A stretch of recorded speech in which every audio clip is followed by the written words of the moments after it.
Hello friends, good morning everyone. வாங்க MCX market பற்றி discuss பண்ணலாம். எஸ்டர்டே crude oil ஒரு செல்லிங் ப்ரெஷரில் தான் நமக்கு க்ளோஸ் ஆயிருக்கு. அதாவது 92 பாயிண்ட்ஸ் பக்கம் செல்லிங் ப்ரெஷரில் க்ளோஸ் ஆயிருக்கு.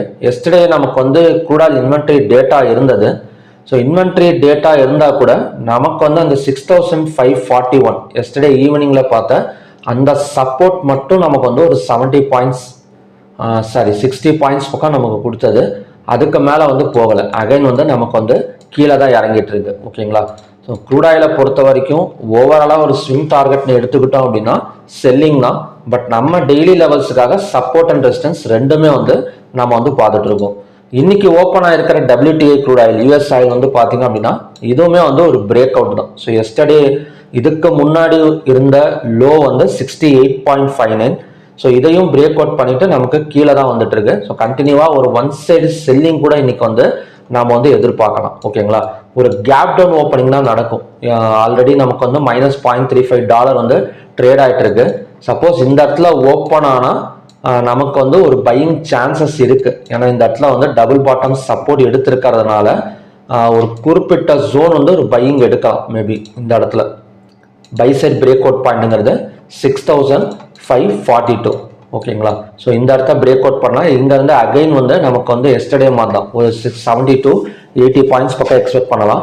இந்த 6500 பிரேக் அவுட் பண்ணி கேண்டில் கீழே க்ளோஸ் வச்சது ஒரு 15 மினிட்ஸ் கேண்டில் க்ளோஸ் வச்சாலோ இல்லைனா மார்னிங்லேயே ஒரு 6500க்கு கீழே ஒரு ஓப்பனிங் நடந்தாலும் இந்த ஃபர்ஸ்ட் 15 மினிட்ஸ் கேண்டில் லோவாக பிரேக் அவுட் பண்ணாலே இந்த இடத்துல ஒரு செல் சைடு கன்ஃபர்மேஷன் நமக்கு கிடைச்சிடும். ஓகேங்களா? ஸோ நீங்கள் கேட்கலாம், இந்த இடத்துல ஓப்பன் ஆகிற மார்க்கெட் கீழே இறங்காதா அப்படின்னு கேட்கலாம். ஸோ இந்த இடத்துல ஒரு பையிங் கன்ஃபர்மேஷன் கொடுக்கலாம். ஒரு சின்ன டார்கெட்டுக்கான நம்ம எக்ஸ்பெக்ட் பண்ணலாம். ஸோ கீழே இறங்குனது அப்படின்னா 6500க்கு கீழே ஒரு 15 மினிட்ஸ் கேண்டல் க்ளோஸ் வச்சா ஸோ அந்த இடத்துல பை அவாய்ட் பண்ணிட்டு செல் சைடு கன்ஃபர்மேஷன் நாம பண்ற மாதிரி இருக்கும். ஓகேங்களா? ஸோ க்ரூட் ஆயில் இன்னைக்கு கொஞ்சம் டஃபஸ்டாக தான் இருக்கும். ஏன்னா நமக்கு லெவல்ஸ் படி அதுக்கப்புறம் இன்வென்ட்ரி டேட்டா படி பார்த்தோம் அப்படின்னா ஒரு டிமாண்ட்ல நிக்கிற மாதிரி தெரியும். பட் ஓவராலா ஒரு ஸ்விங் டார்கெட்னு பாக்குறப்ப செல்லிங் தான். ஸோ அதனால கண்டிப்பா வாலட்டிலிட்டி இருக்கும். சரிங்க, ஒரு பெரிய கேப் டவுன் விழுந்தது, இப்போ ஃபார் எக்ஸாம்பிள் ஒரு 100 பாயிண்ட் தள்ளி எல்லாம் கேப் டவுன் விழுந்தது அப்படின்னா இந்த இடம் தான் நமக்கான நெக்ஸ்ட் ரெசிஸ்டன்ஸ், இந்த கேப் ஃபில்லிங் ஏரியா. ஓகேங்களா? அடுத்தது நேச்சுரல் கேஸ் பார்க்கலாம். நேச்சுரல் கேஸை பொறுத்த வரைக்கும் எஸ்டர்டே ஒரு ரெசிஸ்டன்ஸ் ட்ராப் பண்ணியிருந்தேன் 311.3. அது எக்ஸாக்டாக நமக்கு அகைன் 311.3லேருந்து 305.4 வரைக்கும் வந்திருக்கு. ஸோ இதை தான் எஸ்டர்டே ஒரு செல் சைட் பிரேக் அவுட் அப்படிங்கிற மாதிரி பார்த்துருந்தோம். 305.4 பிரேக் அவுட் பண்ணது அப்படின்னா அடுத்த டார்கெட் 302.1. ஸோ இந்த 302.1 அடுத்த ட்ரிபிள் பாட்டம் சப்போர்ட். ஓகேங்களா? எப்படியும் நமக்கு 305.4க்கு கீழே கேண்டில் க்ளோஸ் வச்சது அப்படின்னா ஸோ இங்கேருந்து ஒரு 2 or 3 பாயிண்ட்ஸ் மட்டும் எக்ஸ்பெக்ட் பண்ணலாம். ஸோ இந்த இடம் ஒரு நல்ல சப்போர்ட். ஸோ இந்த இடம் டச் பண்ணதுக்கு அப்புறம் 215 minutes candle green colour candle form ஆனால் மட்டும் இந்த இடத்துல பை சைட் கன்ஃபர்மேஷன் நம்ம எக்ஸ்பெக்ட் பண்ணலாம். ஓகேங்களா? So support and resistance drop பண்ணுறப்ப குறைஞ்சது ஒரு அரை மணி நேரம் ஆச்சு. இப்போ MCX எல்லாம் எடுத்துக்கிட்டீங்க அப்படின்னா ஒரு ½ an hour ஆச்சு நமக்கு ஒரு 2 கிரீன் கலர் கேண்டில் ஆச்சு கிரியேட் ஆகணும் 15 மினிட்ஸில். இல்லை நீங்கள் ஒரு 5 மினிட்ஸ் வச்சு ட்ரேட் பண்ணுறீங்க அப்படின்னா ஒரு 5 மினிட்ஸ் கேண்டில் ஆச்சு கிரீன் கலர் கேண்டில் நமக்கு கன்சிஸ்டன்ஸாக இருக்கணும். அப்போ தான் அந்த இடத்துல ஒரு பையர்ஸ் உள்ளார வராங்கன்னு நம்ம எடுத்துக்கலாம். Next gold. ஸோ கோல்டெல்லாம் காலை அதாவது நைட்லலாம் கொஞ்சம் இறங்கி இருந்தது. ஸோ இப்போ பார்த்தீங்க அப்படின்னா மறுபடியும் நமக்கு ரெக்கவர் ஆகிட்டு இருக்கு.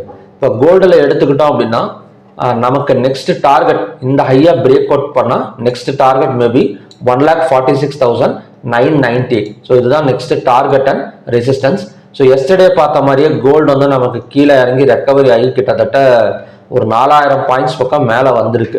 ஓகேங்களா? ஸோ கோல்டு நினைச்ச மாதிரி நமக்கு பை சைடு போயிட்டு இருக்கு. இந்த இடத்துல ஒரு சென்டர்ல ஓப்பன் ஆனால் மட்டும் நமக்கு இந்த இடம் ரெசிஸ்டன்ஸாக ஒர்க் அவுட் ஆகும் 1,44,774. ஓகேங்களா? மற்றபடி ஹையா பிரேக் அவுட் பண்ணிடுச்சு அப்படின்னா ஸோ நெக்ஸ்ட் டார்கெட்டுங்கிறது 1,46,998. நமக்கு கீழே இறங்கினா நெக்ஸ்ட் சப்போர்ட்டுங்கிறது 1,41,963. ஸோ மேக்ஸிமம் கோல்டு நமக்கு கீழே இறங்கிறதுக்கான சான்சஸ் ரொம்ப கம்மி தான் இந்த வீக்கு. ஸோ இந்த வீக்கை பொறுத்த வரைக்கும் கிடையாது. இதுக்கப்புறம் கூட கோல்டு மறுபடியும் ஒரு 13,300 கிராம் பார்க்க முடியுமா அப்படிங்கிறதும் கொஞ்சம் வந்து டவுட் தான். ஓகேங்களா, ஏன்னா நமக்கு ஆல்ரெடி ஒரு வாரோட பிரச்சனை வந்து ஓரளவு முடிஞ்சிருச்சு அப்படின்னு சொல்லலாம். ஸோ மறுபடியும் தாக்குதலை வந்து பாஸ் பண்ணிட்டாங்க, நல்லா தான் போயிட்டு இருக்கு. ஸோ இதுக்கப்புறம் வார் வந்து நடந்தாலும் அங்கங்கே ஒரு சின்ன சின்ன வார் வந்து நடக்குமே தவிர ஒரு பெரிய அளவில் வந்து பழைய மாதிரியெல்லாம் நடக்குமாங்கிறது டவுட்டு தான். ஸோ அப்படி இருக்கிறப்ப கோல்டு உடனே இறங்குமான்னு கேட்காதீங்க, வாலட்டிலிட்டியாக இருக்கும். ஓகேங்களா, ஸோ மறுபடியும் ரொம்ப லோக்கெல்லாம் போகாது. இப்போ கோல்டெல்லாம் இதுக்கு முன்னாடி லோ வந்து பார்த்தீங்கன்னு வச்சுக்கோங்களேன் 3944.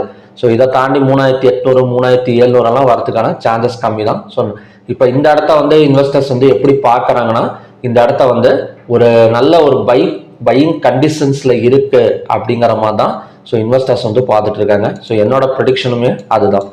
ஸோ உங்களோட ப்ரிடிக்ஷன் எப்படி இருக்கும் அப்படிங்கிறத நீங்கள் மறக்காமல் வந்து கமெண்ட் செக்ஷனில் வந்து டைப் பண்ணுங்கள். ஸோ நானும் பார்த்து தெரிஞ்சுக்கிறேன்.